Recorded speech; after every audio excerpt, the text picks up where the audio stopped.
আজকে একটা টপিক নিয়ে আলোচনা করছি যে কেন মধ্যমেধার মানুষরা গান শিখতে পারবে না কোনোদিনও। তো এটা ভিডিওটার থাম্বনেল আর টাইটেল দেখেছেন, এটা দেখেই আপনারা ক্লিক করেছেন। তো বেসিক্যালি বেশি কথা বলবো না, কিন্তু এটা বোঝাবার চেষ্টা করব কেন আপনারা আপনাদের মনে হয় যে গানটা আপনাদের জন্য না, বা আপনারা পারছেন না। এখানে আমি আমার একটা এক্সপিরিয়েন্স বা আমার একটা যে পাস্ট এক্সপিরিয়েন্স, এটা আমি বলি, সেটা শেয়ার করছি। কেন মধ্যমেধার মানুষরা গান শিখতে পারবেন না, বা কেন আপনারা ভালোভাবে গান তো অবশ্যই সবাই শিখতে পারবে, যে কেউ শিখতে পারবে, কিন্তু গান নিয়ে যে এগোনোর ব্যাপারটা আপনারা সেটা ভাবতে পারবেন না, বা আপনাদের মাথায় আসবে না, বা আপনারা ভেতর থেকে সেটা ফিল করবেন না। তো দেখুন, প্রথম কথা হচ্ছে, এই সমাজ কিন্তু আমাদের কখনো উপরে তোলার জন্য নেই, সবসময় পিছু টান বা নিচে নামাবার জন্য আমাদের বসে আছে। আর যেহেতু আমরা এই সমাজেই বাস করি, তখন কি হয় যে আমাদের কিছু কিছু নিয়মকানুনের মধ্যে চলতে হয়। এবার ধরুন, আপনি এমন একটা সমাজে বাস করছেন, ধরুন আপনার বয়স হয়ে গেছে আপনার 25 থেকে 35 কি 40 বা তার উপরে, ঠিক আছে। ধরুন এই বয়সে আপনার এখন টার্গেট কি? যাদের চাকরি নেই, যারা বেরোজগার বা বেকার, আমি সাধারণ কথা বলছি, তারা কি চেষ্টা করবেন যে একটা অন্তত চাকরি হোক বা বিজনেস হোক বা যেভাবে হোক অর্থ উপার্জন আপনারা করতে পারেন। যারা হাউস ওয়াইফ আছেন, বাড়িতে রোজ কাজ করেন, আর যারা ধরুন জবের মধ্যে আছেন কিন্তু প্রচণ্ড মেন্টাল প্রেশারে আছেন, জবটা থেকেও হ্যাপি নেই বা বিজনেসটা করেও হ্যাপি থাকছেন না। তো আপনার কাছে কিন্তু 8 থেকে 80 সব ধরনের দর্শকরাই আপনারা দেখেন। তো বেসিক্যালি এখানে আমি আমার একটা এক্সপিরিয়েন্স বলছি। ধরুন আপনি গানটা কার জন্য শিখছেন, প্রথম কথাটা জানতে হবে। কারণ আমাকে অনেকেই মেসেজ করে, ফোন করে, দাদা আমি সারেগামাপায় চান্স পেতে চাই, আমি ইন্ডিয়ান আইডলে যেতে চাই, বা আমি গান নিয়ে শো করতে চাই, স্টেজ শো করতে চাই। হ্যাঁ, তো বেসিক্যালি আপনাদের চাহিদাটা প্রথমে বুঝতে হবে। এবার সেই চাহিদা অনুযায়ী কিন্তু আপনাদের ফিল্ডে নামতে হবে। এবার ধরুন কারোর চাহিদা আকাশ ছোঁয়া, কিন্তু সে চেষ্টা করছে এইটুকু, তাহলে তো সেটা কখনো পসিবল না।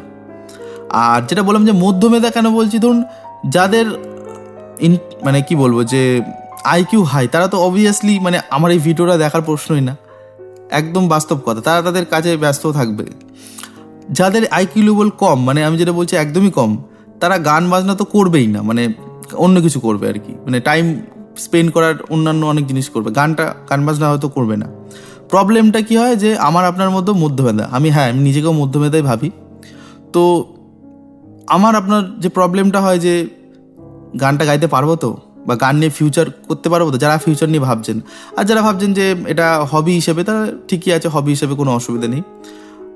আর যারা ভাবছেন যে গানটা নিয়ে আমার মতো, যে গানটা নিয়ে ফিউচারে কি হবে, তো আমি একটাই কথা বলতে চাই, যে আপনারা চিন্তা করবেন না, কোনো না কোনো সলিউশন, কোনো না কোনো রাস্তা ঠিক বেরিয়ে যাবে। যেমন আমার ক্ষেত্রে বেরিয়েছে। আমি যখন একটা সময় ছিলাম স্কুল কলেজ লাইফে, তখন ভাবতাম যে কি করব, ইঞ্জিনিয়ারিং পড়বো, না কেমিস্ট্রি নিয়ে পড়বো, না ক্রিকেট খেলবো, না গানটা গাইবো, না গিটার বাজাবো, আরও যেসব হবিস ছিল সেগুলো নিয়ে এগোবো। তো একটা সময় ঠিক আমার পথটা বেরিয়ে গেছে, না আমি যেহেতু এই লাইনটা আমি মনে হচ্ছে আমার এটা পারবো, কারণ আমার ভেতর থেকে এই পজিটিভ এনার্জিটা আমাকে দিয়েছে। তো সেক্ষেত্রে তখন কিন্তু আমি খুব ভালো যে পারতাম তা কিন্তু না, আমি আজ থেকে 6-7 বছর আগের কথা বলছি, প্রায় 10 বছর আগের কথাই বলছি। তখন যে আমি গান খুব ভালো গাই, বা শেখানো তো দূরের কথা, শেখানো তো বাদই দিন, আমি যে খুব ভালো গান গাই, বা খুব গান নিয়ে আমার থেকে অনেকে অনেক অনেক ভালো সবাই সিঙ্গার্স আছে, পারফর্মার আছে, হোয়াট এভার। তো তখন কিন্তু আমি এটা ভাবিনি, কিন্তু আমি একটা জিনিস ভেবেছি যে এটা আমি পারবো। তখন হয়তো আমি সেই স্টেজে ছিলাম না যে আমি কতটা কি পারবো। তখন হয়তো আমার গলা ঠিক মতো সুরেও যেত না, আমার গলা ফ্লেক্সিবল কিচ্ছু ছিল না, ঠিক আছে। আমি 10 বছর আগের কথা বলছি। তো আমার গান শেখা বেসিক্যালি কিন্তু আমি ছোটোবেলায় তো অবশ্যই গান শিখেছি, কিন্তু সেটা শেখার পর্যায়ে পড়ে না। ওটাই হাতে ধরে, যেটা বলে না যে সারগাম হাতে বাজানো হারমোনিয়ামে 10-12টা রবীন্দ্রসঙ্গীত, ওটা শেখার মধ্যে পারে না। আর ওই নাম করা 4-5টা খেয়ালের বন্দিশ গান, ওটার আমি গান শেখার মধ্যে ধরছি না। আমার শেখা শুরু হয়েছে, আমি বলবো যে 18 বছর বয়স থেকে, 17-18 এইচএসটা পাস করার পরেই আর কি, এটা আপনারা ধরে রাখতে পারেন। তো সেক্ষেত্রে কিন্তু আমি বললাম যে আমার ভেতর থেকেই ভাইবটা এসছে, যে এনার্জিটা এসছে যে আমি পারবো, ব্যাস তারপরে দেখা যাবে। তো সেই অনুযায়ী কিন্তু আমি এখনও খেটে যাচ্ছি, ইন ফিউচার আরও খাটবো, আমার নিজের উপর ওয়ার্ক করবো। মানে আমার যে ঘাটতিগুলো সেগুলো আমি নিজে আগে তো মানে পূরণ করবো, তারপরেও তো আপনাদের শেখাবো। তো সেই পাস্ট লাইফ এক্সপিরিয়েন্স থেকেই বলছি যে আমার আগে যে প্রবলেমগুলো হতো সেগুলো এখন আর হয় না। তো এই জন্য মানে আপনাদের ডাউট থাকে যে আপনারা পারবেন কি পারবেন না, মানে ফিউচারে কি হবে কি হবে না। আমাকে অনেকে মানে আপনারা অনেকেই মেসেজ করেন, ফোন করে বলেন যে আমি আপনার ক্লাস নিতে চাই, তো তার আগে তো আমাকে তৈরি হতে হবে। আমি বললাম তৈরিটা কিসের জন্য হবেন, কার জন্য হবেন? তাহলে আমি বসে আছি কেন? আমি শেখাচ্ছি মানে মানে কেন? আমি তো যারা পারে না তাদের শেখাচ্ছি, যারা পারে তাদের আমি থোড়ি শেখাবো, তারা তো পারেই। তো এই হচ্ছে ব্যাপার। আর 2 নম্বর কি হয়, মানে যেটা বললাম যে মধ্যমেধা কেন, যদি মানে যারা মানে আমি কাউকে ছোট বড় করছি না, মানে মেধা হিসেবে বলছি, যাদের মেধা কম তারা তো বুঝবেই না, মানে সুর তো পুরো মানে বেসুরো বেতাল হবে। কিন্তু মধ্যমেধারা কি হয় যে বোঝে, মানে কোনটা ভুল কানে তাদের আসে বা তাল কেটে গেলেও তারা বুঝতে পারে, অর্থাৎ তাদের মানে ঠিক করার জায়গা থাকে, কিন্তু তারা ঠিক করতে চায় না, বা সেটা মানে দেরি হয় কেন, যেটা বললাম যে সমাজের অভাবে, 2 নম্বর নিজের অভাবে, মানে নিজের ল্যাক অফ প্র্যাকটিস হোক বা যে কোনো মানে অজুহাত যে আমার এটা হবে না, আমি সময় দিতে পারছি না, ব্যাস। আর 3 নম্বর কি ভয়, যে ফিউচারের চিন্তা, ভবিষ্যতের চিন্তা করে কি হবে, আজ আছে কাল নেই। তো এই জন্যই বলছি যে কেন আপনাদের এই মানে পিছুটানগুলো হয়।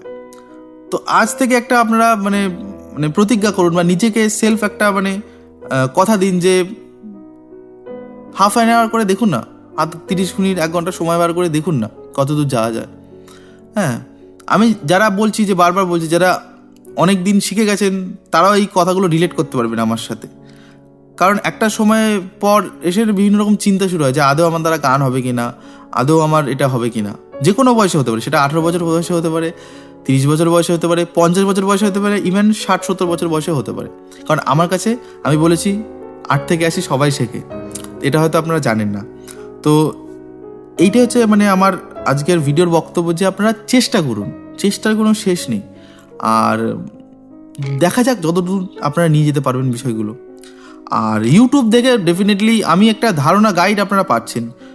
স্পেসিফিক্যালি আপনারা কারোর শিক্ষা গ্রহণ করতে গেলে কিন্তু মানে কারোর কাছে ইনডাইরেক্টলি বা ডাইরেক্টলি, মানে ইনডাইরেক্টলি মিনস অনলাইন, আর ডাইরেক্টলি মানে কাছাকাছি থেকে, তো অনলাইন অফলাইন ক্লাস আপনারা কিন্তু যে কোনো টিচারের কাছে, মানে গানের টিচারের হোক, আপনারা কিন্তু নেবেন, তাহলেই বুঝতে পারবেন, তার সাথে কথা বলে বিষয়টা আপনারা সর্ট আউট করতে পারবেন। না হলে এটা নিজে থেকে শেখার বিদ্যা না হয়, গুরুমুখী বিদ্যা আমরা এমনি এমনি বলি না। আমি আগে ভাবতাম যে একা একা শিখবো, তো একা একা শিখতে গেলেও প্রবলেম, আমি নিজের ভুলটা নিজে ধরতে পারছি না, হয়তো করছি, আমাকে শুনবে কে, শোনার কে আছে? আমিও যেমন আপনাদের ইউটিউবে ভিডিও দিয়ে দিই, আপনারা কাকে শোনাবেন, তাই না? তো ডেফিনেটলি কারোর কাছে গিয়ে শেখা, অনলাইন হোক বা অফলাইন হোক। আর আমি এই মুহূর্তে অনলাইন ক্লাস করাচ্ছি, আপনারা আমাকে চাইলে যোগাযোগ করতে পারেন। আর অফলাইন ক্লাস আমি কলকাতা ডানলপে শুরু করব, সেটা খুব শিগগিরই, আর 1.5-2 মাস পর। তো তার জন্য অবশ্যই আপনারা আমার সাথে যোগাযোগ করতে পারেন, যারা অফলাইনে আমার কাছে এসে গান শিখতে চান বা গ্রুমিংয়ের ক্লাস করতে চান। তো যাই হোক, তাহলে এইটু ছোটো বক্তব্যই আমার ভিডিওটা আজকে আমি শেষ করছি। সবাই ভালো থাকবেন, আর মন দিয়ে যেটা বলি যে রেওয়াজটা কিন্তু মন দিয়ে করবেন, আর একদম চিন্তা করবেন না যে আপনার হবে কি হবে না, করে যান, তারপরে বাকিটা দেখে নেবেন।